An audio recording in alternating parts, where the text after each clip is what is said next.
Welcome to the Lean Blog Podcast.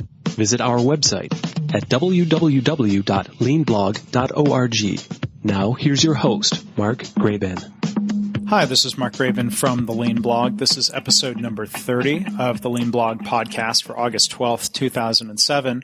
Our guest today is Bob Emiliani of the Center for Lean Business Management and also the author of the book Better Thinking, Better Results, which is now out in a second revised edition that includes a new epilogue about Wiremold, the subject of the book, and how they've moved away from Lean after their acquisition by another company. In this podcast, Bob and I will talk about why that happened and what others can learn from the Wiremold story and efforts to prevent the dismantling of even the most successful of Lean transformations in other companies. You can visit his website at www.theclbm.com. You can also visit the page for this podcast at leanpodcast.org for links to Bob and his books, including the Real Lean series, volumes 1 and 2. Well, joining us from Connecticut today is Bob Emiliani. Thank you for joining us on the Lean Blog Podcast. It's my pleasure. So I wanted to talk about why you updated the Wiremold story. What was behind producing a second edition of the book, Better Thinking, Better Results? Well, I did it because people wanted to know what happened to Wiremold's Lean effort since they were bought by Legrand in 2000. People also wanted to know what happened after Art Byrne and the other top managers started to retire in 2002. Mm-hmm. And ultimately, they wanted to know, did Lean stick? In the first edition of the book, I wrote that I was skeptical that Lean management would continue at Wiremold under new ownership and with a new leadership team, in which the Legrand personnel would eventually hold key positions. Okay. So I wrote that Legrand management did not buy Wiremold because it was Lean. They did not have any real interest in Wiremold's Lean capabilities or the management team's skills as Lean practitioners. Mm-hmm. So Legrand, like most manufacturers, has long operated their business according to batch and queue principles and practices, and therefore, it was just unrealistic to expect Legrand senior management to recognize the value of Wiremold's Lean management system. Mm-hmm. I also said in the first edition that it would be very interesting to see how Wiremold fares in the years to come under a parent company whose management practices are rooted in wasteful batch and queue. The question was, will Wiremold managers be able to keep the Lean management system alive, or will it succumb to the strong force of conventional management practices?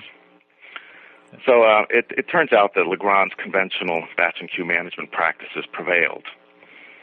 How and why this happened is something that all Lean practitioners should know about, because there's so much to learn from it. Yeah, that's it's unfortunate, and I'd agree it's something to learn from after reading the epilogue to the book. So what happened? What's the story behind it? First of all, I'd like to say that I think it's extremely important to be consistent and apply a Lean mindset to these types of situations where Lean has failed, just as we would do to any problem. So we start by seeing things, as they actually are, even if it's ugly, right, and even if it's not what we want to see. And when we confront the reality, and then we can identify ways to improve. Something that troubled me for a while is that too often, a company's Lean efforts are characterized as problem-free. Basically, people just talk about the good stuff and tend to present a much better picture than what actually exists. And it's just not reality. There are a lot of problems, and we need each of these problems to surface in order to understand the root causes and identify and implement practical countermeasures. Many people see what happened to Wiremold as the bad thing, and in many respects it is. But it's also a very valuable story from which we can all learn from to help other people's Lean transformation efforts. I firmly believe that bringing this story to light is fully consistent with the Lean principles, continuous improvement, and respect for people. Mm-hmm. Sure. Wiremold backslid rather dramatically within 3 years after Art Byrne retired. Wiremold had a very strong management bench, 2 to 3 layers deep to backfill Art, and the other senior managers who retired or might leave.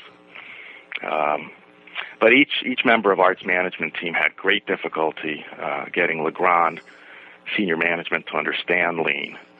They all struggled, and so they eventually left. And, of course, when that happened, Legrand inserted their personnel into key leadership positions, and they knew little or nothing about the Lean management system. Right. So they didn't support Lean in any significant way, and they did not participate in process improvement activities. And in a lot of instances, they purposefully dismantled what Art and his team had done. This it's not uncommon. Changes in company ownership or top leadership are a huge discontinuity that is almost always fatal to Lean. Yeah. And history bears this out all the way back to the days of the scientific management system in the late 1800s. When company owners or top leaders change, the management system quickly reverts back to the old ways of leading and managing the business. And I thought the same thing might happen at Wiremold, and it did. I think it's important to understand what happened at Wiremold illustrates how wrong-headed the thinking is that if people practice Lean for several years, it will stick. Yeah. That it will become part of the company's DNA. And guess what? It doesn't stick. And executives and others need to confront that reality. Lean requires constant attention, maintenance, and improvement to keep it alive and healthy. It's people that keep Lean alive through the daily practice of Lean principles, processes, and tools. Mm-hmm. And when the top leaders who have an interest in keeping Lean alive leave the company and are replaced by leaders who don't have the same interest, then Lean dies. Mm-hmm. As you can imagine, it was personally very painful for Wiremold people to go backwards. They fought very hard, but in the end, what choice do you have? You either do what the boss wants or you leave. Yeah. So why do you think it was that Legrand didn't value the Lean transformation that Art and his team and all the people at Wiremold had gone through those previous years? Well, Legrand senior managers didn't, learn, like most senior managers, they didn't learn Lean in college or graduate school. They didn't get exposed to it on the job, so it just really wasn't relevant. And those at the top apparently had little or no curiosity to learn about Lean management. Art and his management team did not expect that to be the case, especially since Wiremold had done so well with Lean. Early on, there were good indications that Legrand senior management did want to learn about Lean. After all, who wouldn't want to adopt a winning management system? Sure. But apparently they didn't want to. Yeah. So, Legrand senior management is not at all unique in this respect. They're just like most other top managers. Yeah. So it sounds like unfortunately Legrand made some mistakes along the way, or at least we might view it that way as proponents of Lean. So I was wondering if you could, maybe talk about what you view some of those mistakes to be, or you talked about dismantling some of the Lean practices. Maybe if you can share an example or two of how and why that was done. Okay. Well, from a Lean perspective, yes, they clearly did make some mistakes, and in fact, they made some very big mistakes. Among other things, abandoning the respect for people principle and blaming people for errors, going from 16 or 18 of inventory turns back to 3 or 4 inventory turns, cost a lot of money, which of course impacts shareholders and negatively impacts customers. The collaborative relationship with suppliers gave way to arm's length, zero-sum power-based bargaining relationships that emphasize price. And as you might imagine, there were plant closings and outsourcing to lower-wage countries. Basically the usual stuff. Yeah. Now, it's very important for people to clearly understand that Legrand is not a bad company and its leaders are not bad people. The actions that Legrand executives took after they bought Wiremold were sensible from their point of view. They did what they were trained to do, and they did it very well. They did what they thought was best for Legrand and its shareholders. It's just that what they did happens to be the exact opposite of what Lean people would have done. Yeah. This outcome, it highlights a significant problem inherent to Lean management and its antecedents dating back to the late 1800s and early 1900s scientific management area, which very few people seem to appreciate, and I'd like to bring more attention to this. Yeah, sure. That is, managers who do not understand what waste is and the benefits of process improvements miss great opportunities and may even inadvertently end up hurting the business. It's a common problem. It has a name. It's the merger and acquisition culture clash. It's nothing new.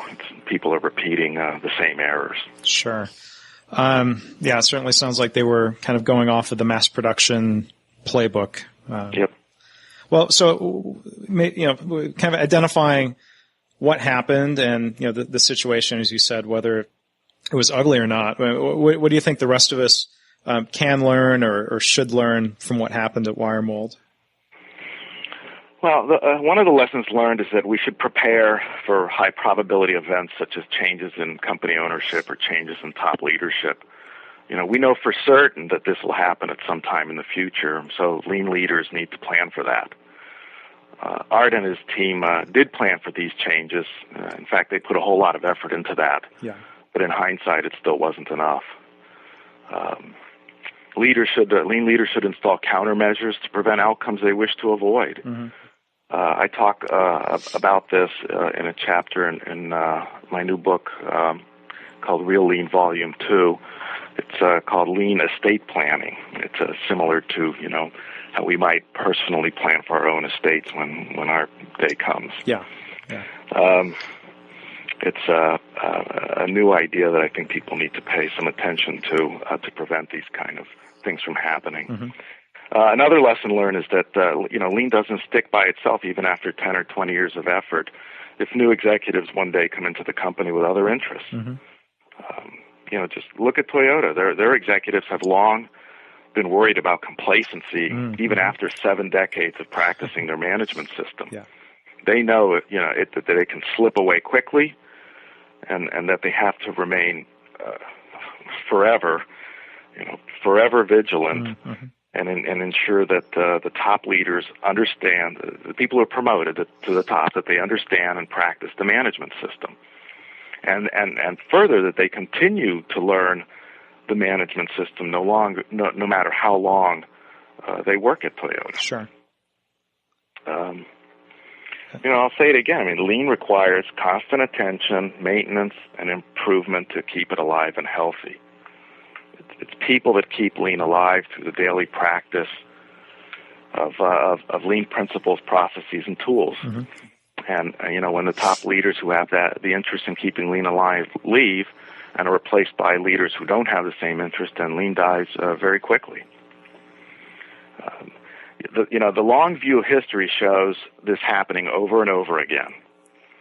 And in order for it not to happen, we need to be aware of what has happened in the past. And this has been my main interest in the past few years, and is the principal subject of the book I mentioned earlier. Yeah.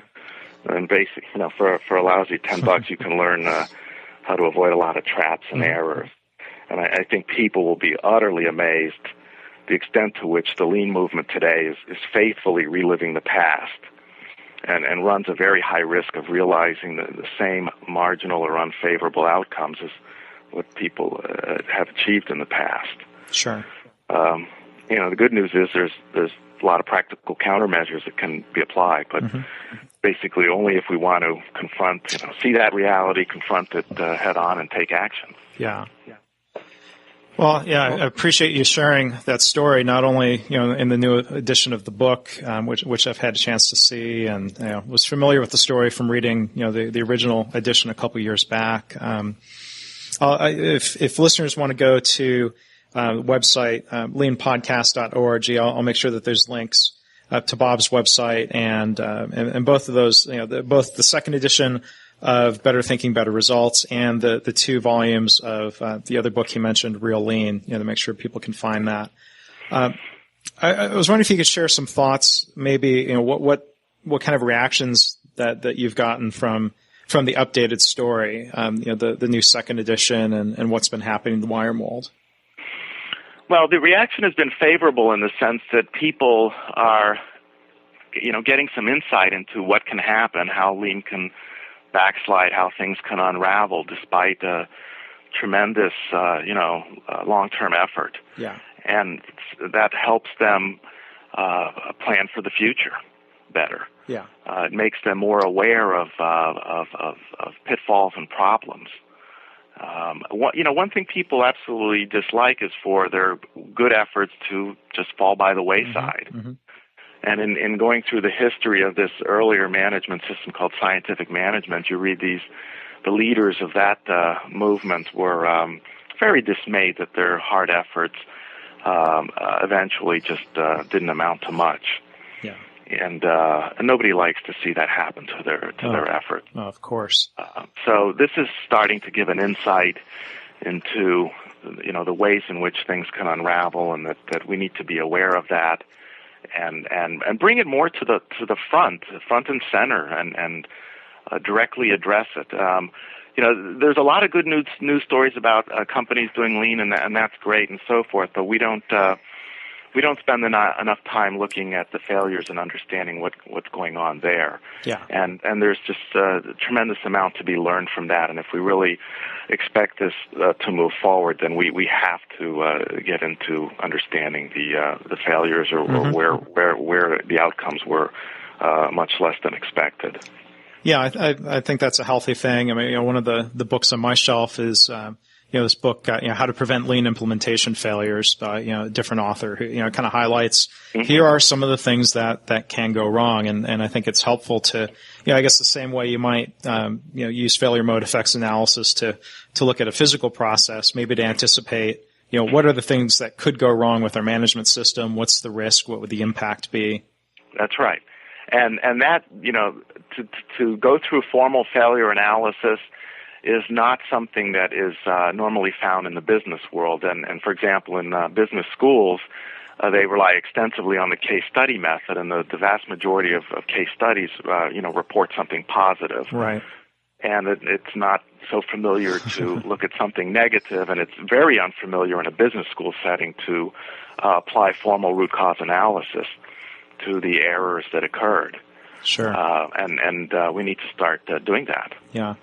And I think, if we're talking through maybe to looking at least root cause or root causes of what happened with Wiremold, you strongly hinted at one of those root causes maybe being the educational system, business school in particular. So are there efforts underway, or what thoughts do you have about, how can we try to make sure lean ideas are starting to get taught in business schools, or that, if lean practices are good business, which I assume a lot of us listening, through self-selection, that we're lean people listening to a lean podcast would believe lean is good for business.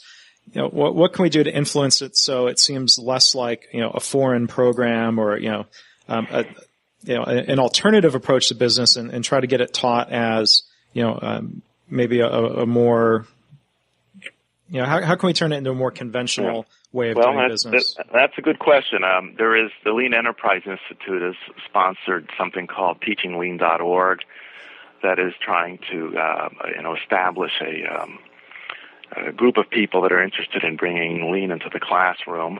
And then MIT's Lean Aerospace Initiative has an effort as well. There was a joint meeting of these two groups last October to discuss ways to bring lean into the classroom. But what ends up happening is it's on an individual professor-by-professor basis. It's really not engaging the deans or the provosts of business or engineering schools to establish lean management as a major pedagogical approach to management and leadership and so forth in those settings. So it sounds like the same, company trap. If the leadership leaves, or in this case, if the professor moves on, someone else comes in, and suddenly, you're not teaching lean anymore. That's basically the same thing. Yes, you're absolutely right. Yeah. Well, hopefully we'll make progress in that area over the coming years and decades. Do you have any final thoughts that you'd want to leave with the podcast listeners here? Well, I guess I just want to reemphasize the point that I think is very important, is that looking back in the history of people trying to advocate a different system of management than the conventional batch and queue approach, it shows these kinds of failures and so forth happening over and over again. And I'm really trying to bring an awareness of what happened in the past, so that people can gain an appreciation for how faithfully, we're reliving that past. And things are different today, to be sure, in a lot of ways, but there still is, in my view, a significant risk of having marginal or unfavorable outcomes occur. And just by awareness of this, that will help us or engage us into some root cause analysis and identifying countermeasures. And that should be a very different activity and effort than what has happened in the past. In the old days, the people didn't do formal root cause analysis. They just, they attributed the problems to various things through reasoning, and maybe they did a 5 whys in their head, but they didn't really lay it out on paper, and or the 5 whos. Yeah, right. That's right. That's right. There was a bit of blame, and particularly towards senior management. Yeah. But if we can engage that process and get a better understanding of what's going on, then I think that serves everyone very well, all the stakeholders, customers, suppliers, investors, employees, communities, etc. Yeah. Okay. Well, I'll make sure again that there are links to you and your website and the books. I really did enjoy Volume 1 of the Real Lean series, and looking forward to going through Volume 2. Hopefully, we can get together again sometime and talk about some of the topics there that are in those 2 books. Okay. Great. Okay. Well, Bob, thanks again for being here on the podcast. Really enjoyed it. Thank you. I hope it's been helpful to the listeners. Thanks for listening. This has been the Lean Blog Podcast. For Lean news and commentary updated daily, visit www.leanblog.org.